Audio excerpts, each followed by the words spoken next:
A cat named D.O.G., like the letters D.O.G., is helping to train assistance dogs at a not-for-profit organization in the USA. The director of Canine Services said that the cat's function is to get all of their service dogs used to being around a cat and to be okay with it, because a lot of people have cats. D.O.G. has lived up to his name.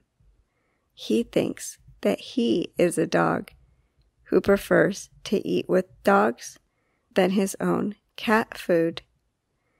He is also fearless.